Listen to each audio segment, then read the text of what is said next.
నరేంద్ర మోదీని గద్దె దించాలంటే ప్రజలందరూ కాంగ్రెస్ పార్టీకి ఓటు వేసి గెలిపించాలని కోరిన ఆలేరు ఎమ్మెల్యే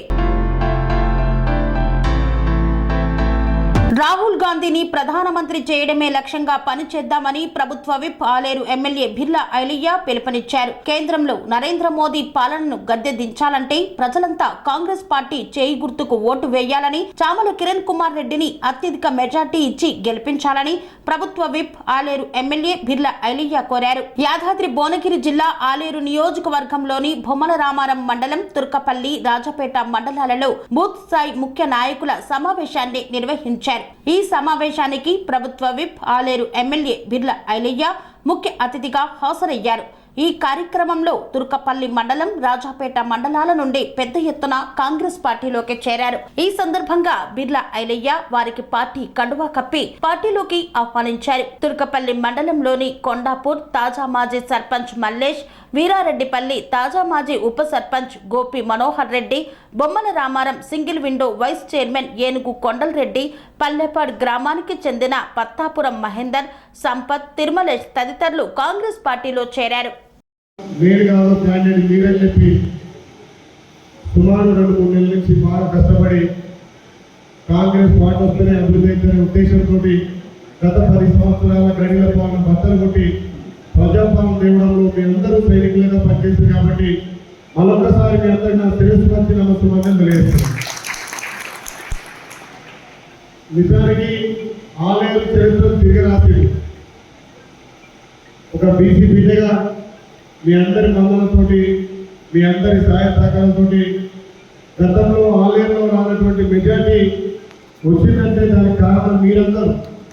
ఆ రకంగా పనిచేసి మీరు ఇక్కడ ఎమ్మెల్యే గెలిపిస్తే మీ అందరి ఆశీస్సులతో ఎమ్మెల్యే ఇక్కడ ప్రభుత్వం కూడా పెద్దలు గౌరవ ముఖ్యమంత్రి రేవంత్ రెడ్డి గారు, జిల్లా మంత్రి కోమటిరెడ్డి వెంకరెడ్డి గారు, మన పెద్దలు రాజగోపాల్ రెడ్డి గారు అందరి ఆశీస్సులతో ఈ ప్రాంతం గత 10 సంవత్సరాలుగా వెనుకబడ్డది. అభివృద్ధి కావాలంటే యువకుడు అందరితోటి కలిసిమెలిసినటువంటి నాయకుడు అని చెప్పి ప్రభుత్వం విలువ ఇవ్వడం, ఈ ప్రాంతాన్ని ఇంకా అభివృద్ధి చేయడం కూడా మనకు అవకాశంగా ముందుంది. కాబట్టి ఏ ఉత్సాహంతో అయితే మీరు మొన్న పనిచేసిందో అదే ఉత్సాహంతో ఇప్పుడు పనిచేయడానికి అందరం కలిసికట్టుగా మొన్న వచ్చినటువంటి మెజారిటీ కంటే కూడా ఇంకా భారీ మెజారిటీ రావాలి. మొన్న జరిగినటువంటి అసెంబ్లీ ఎలక్షన్లో మన పార్టీ అధికారం లేదు. గత 10 సంవత్సరాలుగా అధికారంలో ఉన్నటువంటి టీఆర్ఎస్ ఎన్నో ఇబ్బందులు పెట్టింది. ఎంతో మంది కాంగ్రెస్ నాయకుల మీద, కార్యకర్తల మీద కేసులు పెట్టింది. వాళ్ళ అధికారం దుర్వినియోగం చేసి మన మీద పెద్దలను చెలాయిస్తే కూడా ఎవరు కూడా మొక్కువ ధైర్యంతో ముందుకు వచ్చి అధికారం లేనప్పుడే మనం అధికారం ఉన్నట్టుగా ప్రతి గ్రామాన కాంగ్రెస్ కార్యక్రమాలు కానీ, కాంగ్రెస్ సేవలు కానీ మీ అందరి సహాయ సహకారం చేశారు. కాబట్టి ఇప్పుడు అధికారం వచ్చింది. మనకు ఒక ఎమ్మెల్యే ఉన్నాడు, మన ప్రభుత్వం ఉంది, ముఖ్యమంత్రులు, మంత్రులు. మరి ఇప్పుడు అంతకాలంలో రెడ్డి ఉత్సాహంతో పనిచేయాల్సిన అవసరం ఉంది. మరి సర్వేలలో దుర్గపల్లికి వచ్చి వెనుకబడదని, దుర్గపల్లి ఉత్సాహంగా పనిచేస్తారని చెప్పి చెప్తుంది. కాబట్టి దాన్ని మనం పరిగణలో తీసుకోవాల్సిన అవసరం లేదు. అసెంబ్లీ ఎలక్షన్లకు, పార్లమెంట్ ఎలక్షన్లకు కొంచెం వ్యత్యాసం ఉంటుంది. స్థానికంగా సర్పంచ్ ఎలక్షన్లు, ఎంపీసీలు ఎందుకుంటాయో దానికంటే విరుద్ధంగా మనం ఎమ్మెల్యే ఎలక్షన్ చేసినాం. ఎందుకు చేసినామంటే కసితోటి ఆ ప్రభుత్వం అంత అరగదొక్కింది కాబట్టి, ఆ గడిల బద్దలు ఉంటుంది కాబట్టి అది ఒక ఉత్సాహం రెట్టింపుతో చేసినాం. మరి దానికి దీనికి పేరు వేసుకుంటే కాదు, కానీ దానికంటే ఎక్కువ మెజారిటీ రావాల్సిన అవసరం ఉంది. ఎందుకు చెప్పినట్టే గతంలో ఏం లేనప్పుడే మనం భారీ మెజారిటీలో గెలవగలిగినాం. మరి ఇప్పుడు మన ప్రభుత్వం వచ్చింది, మనకు ఒక ఎమ్మెల్యే ఉన్నాడు, ప్రభుత్వం అండ ఉన్నది, సంక్షేమ పథకాలు ముందుకు తీసుకుపోతున్నాం. తల్లి సోమన్యం ఇచ్చినటువంటి అభయాసం 6 గ్యారెంటీలు ఇప్పటికే 5 ఇంప్లిమెంట్ చేసినాం. రైతులకు రైతు బంధు ఇస్తున్నాం. రేపు మన గౌరవ ముఖ్యమంత్రి ఆగస్టు 15 తారీఖున రైతు బంధు ఇస్తున్నాడు. మరి ఇంకెక్కడ లోపం జరుగుతున్నారు?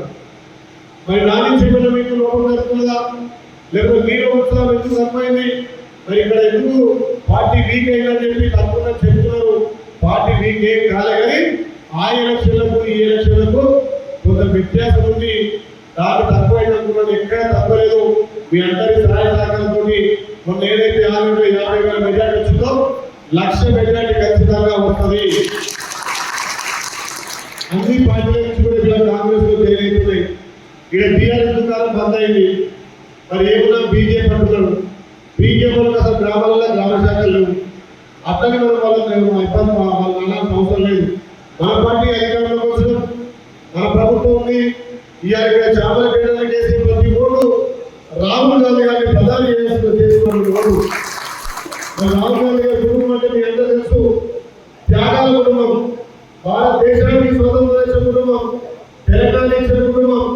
2 సార్లు ప్రధాని పదవి వస్తే కూడా పదవి ముఖ్యం కాదు, నా ప్రజలే ముఖ్యమని చెప్పి ఆ రోజు గౌరవ మన్మోహన్ సింగ్ గారిని ప్రధాని చేసినటువంటి త్యాగాల కుటుంబం. కాబట్టి ఆ కుటుంబం నుంచి ప్రధాని అవకాశం మన రాహుల్ గాంధీ గారికి ఉంది.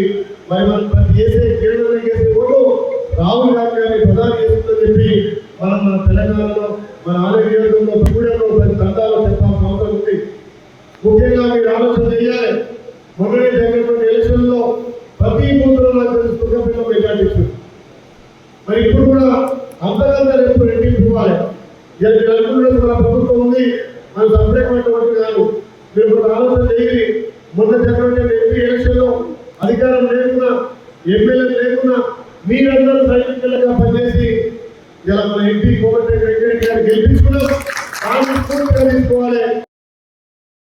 తమ్మిగా నాకు 2వ సీట్ ఇచ్చినట్టే మన ఆలయం గౌరవం, ఆలయం ఏ రకంగా ఉందో గౌరవం ముఖ్యమంత్రిగా మీరు అర్థం చేసుకోవాల్సిన అవసరం ఉంది.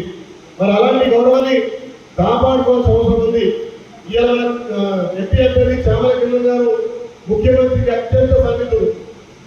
అలాంటి వ్యక్తి ఇక్కడ మనకి ఎంపీ ఉండడం నిజంగా కూడా మన అదృష్టం. ఆయన భారీ మెజార్టీతో గెలుస్తున్నాడు. ఆయన కూడా ఎవరు ఆపలేరు. కానీ మన దగ్గర మనం లీడ్ చేయకపోతే రేపు ముఖ్యమంత్రి దగ్గర మనకు నామూషి కావద్దు. మన మీద నమ్మకం ఎక్కుంది. ముఖ్యమంత్రి గారు ఒకటే చెప్పారు, అయినే ఖచ్చితంగా భారీ మెజార్టీ ఇస్తుందని చెప్పి అసెంబ్లీ ఎమ్మెల్యే దగ్గర కూర్చోబెట్టాడు. రాజగోపాల్ కోర్టుకు వచ్చి నేను ఇస్తాను, నువ్వు మాట చెప్తావు, మా ఐఏని ఎక్కువ మెజార్టీ ఇస్తాను. ఆ నమ్మకాన్ని మనం నిలబెట్టుకోవాలంటే 50 పైసలకు 70 నుంచి 1 లక్ష మెజార్టీ ఇస్తే మన గౌరవం ఉంటుంది. ముఖ్యమంత్రి కొట్లాడి మన ఈ ప్రాంతానికి నిధులు ఇవ్వడానికి అవకాశం ఉంటుంది. కానీ మరి ఎవరు ఎక్కకపోకుండా అందరూ కలిసికట్టుగా మొన్న జరిగినటువంటి ఎలక్షన్లతో ఇంకా పోల్చకుండా ఇది రాహుల్ గాంధీ గారిని ప్రధాని చేసే రోజు. ఇలా భారతదేశంలో 2 సార్ల మోడీ ప్రధానమంత్రి మన బడుగు బలైన వర్గాల మీద ఒక గుదిబండగా డీజిల్ ధర పెంచిండు, పెట్రోల్ ధర పెంచిండు, గ్యాస్ ధర పెంచిండు, జీఎస్టీ తెచ్చిండు. ఇవన్నీ ఎవరికి భారమవుతాయి? పేద ప్రజలకు భారమవుతాయి, రైతులకు భారమవుతాయి. నిత్యావసర సరుకులు పెడితే మనకే భారమవుతాయి. కాబట్టి మనం ప్రజలు చెప్పాలి. ఎలక్షన్లకు మోడీ చెప్పిండు, నన్ను గెలిపించి ప్రధాని చేస్తే విదేశాల్లో నల్లబలం చేస్తా అన్నాడు. ఆ నల్లబలంతో ప్రతి అకౌంట్లో 15 లక్షలు వేస్తున్నాడు. మరి ఏ ఒక్కరికైనా 15 లక్షలు వచ్చినాయా? కనీసం 15 రూపాయలు వచ్చినాయా?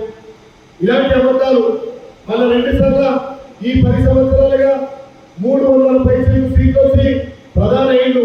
భారతదేశంలో ఒక్క కూడా కొత్త పని చేయలే, పేదలకు అక్కడికి పని చేయలే. ఏమున్నా కార్పొరేట్ సంస్థల కొమ్ము రాసి భరించిలో ఇంకా బలం పెట్టిండు, అప్పుడు ఇంకా అడుగు దొరుకుతుండు. మరి అలాంటి 300 సీట్లతో ప్రధానమంత్రి నాకు 400 కావాలంటున్నాడు. 400 సీట్లలో 400 వస్తే 300 వస్తే ప్రధాని 7 సార్లు 400 ఎందుకు అనుకున్నాడంటే మన ఎస్టీ మైనార్టీల రిజర్వేషన్ తీయడానికి మన డాక్టర్ బిఆర్ అంబేద్కర్ రాసినటువంటి రాజ్యాంగాన్ని రద్దు చేయడం కోసం 400 సీట్లు అడుగుతున్నాడు. మరి ఆ రాజ్యాంగం రద్దు చేస్తే ఎవరికి నష్టం?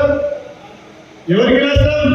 ఎస్టీ మైనార్టీ బీసీలకు ఇవాళ రిజర్వేషన్ పోతాయి, ఉద్యోగ అవకాశాలు రావు, ఈ స్వేచ్ఛ ఉండదు. మళ్ళీ బలైన వర్గాలు నిన్న జాతులంతా కూడా అట్టడి పడిపోతారు. కాబట్టి ఆ మోడీ కేవలం కార్పొరేట్ సంస్థలను డెవలప్ చేయాలి, ఈ దేశాన్ని పాకిస్తాన్ తాకట్టు పెట్టాలని చూస్తున్నాడు. మరి దాన్ని మనం అందరం ఎదుర్కోవాలంటే మీ చేతిలో ఉన్నటువంటి ఆయుధం ఆ ఓటు. కాబట్టి మళ్ళీ కాంగ్రెస్ వస్తేనే రాజ్యాంగాన్ని కాపాడతాం, ప్రజాస్వామ్యం రక్షించబడుతుంది. ముఖ్యంగా మోడీ ఎవరు నమ్ముకున్నారా? మోడీ ఎవరు నమ్ముకున్నాడు? దేవుడు నమ్ముకున్నాడు. కాంగ్రెస్ ఎవరు నమ్ముకుంది? దేవుడు నమ్ముకున్న ప్రజలే చెప్తుంది కాంగ్రెస్ పార్టీ. మరి ఆయన దేవుడు, మోడీ దేవుడు అంటే మనం మా ప్రజలే దేవుడు అంటున్నాం. మొన్న మీ అందరూ తెలుసు, అక్షంతలు తెచ్చిండు. మరి మనకు వచ్చిన అక్షంతలని రావడం మీద కూర్చునే అక్షంతలా ఈయన కంట్రోల్ షాప్ పోయి రాజస్థాన్ పోయి కంట్రోల్ బియ్యం తెచ్చింది పసుపు పంపి నీ బియ్యం నాకు నా బియ్యం నీకు గతంలో 70 ఏళ్ళు స్వతంత్రం వచ్చి మనం రాముని పూజిస్తారేమో మీ గ్రామంలో కళ్యాణం చేసిన దుర్గపల్లి బ్రహ్మాండంగా చేస్తారు పవన్ కళ్యాణం రాముడు కళ్యాణం ఇంకా మోడీ ఏమంటాడు మొన్న జరిగినటువంటి ఆ 200 స్థానాల్లో ఆయన డిపాజిట్ కాదు కదా 20 సీట్లు వస్తున్నాయో తెలిసి అంత అత్యంత పదవి ఉన్నటువంటి దేశంలో ప్రధాని పదవి ఉన్నటువంటి మోడీ గారు అక్కడ సీట్లు పోతున్నాయి ఇక్కడ సీట్లు రావాలని కాంగ్రెస్ వస్తారట భూములు గురించి తూర్పులకు ఇస్తామట కాంగ్రెస్ వస్తే పుస్తకం ఇస్తామట కాంగ్రెస్ వస్తే అడ్వాన్స్ ఛాలెంజ్ కూడా చదివేయమంటున్నాడు అయ్యా ఎదుర్కొంటుంది పార్టీ 70 సంవత్సరాలలో 50 సంవత్సరాలు కాంగ్రెస్ పార్టీ పాలించింది నా ఎస్సీ మైనార్టీలకు భూములు వచ్చిన చరిత్ర కాంగ్రెస్ పార్టీ మరి ఈ సంవత్సరాలు మనం అందరూ కలిసి చదవలేమా మన రామ కళ్యాణం చేస్తేవా అమ్మాయి చేస్తేవా ఈ విధంగా ఒక దేశ ప్రధాని ఉన్నటువంటి వ్యక్తి రెచ్చగొట్టి కులాల మధ్య మతాల మధ్య శిక్షు పెట్టుకుంది కాబట్టి ఈ మతతత్వ పార్టీని పొందబెట్టాలంటే కొన్న గడిల పనులు పొందబెట్టంటే ఈ బీజేపీని పొందబెట్టాలంటే మనందరం కాంగ్రెస్ పార్టీకి చెయ్యి గుర్తుని నోటేసి భారీ మెజార్టీ అవసరం ఉంది.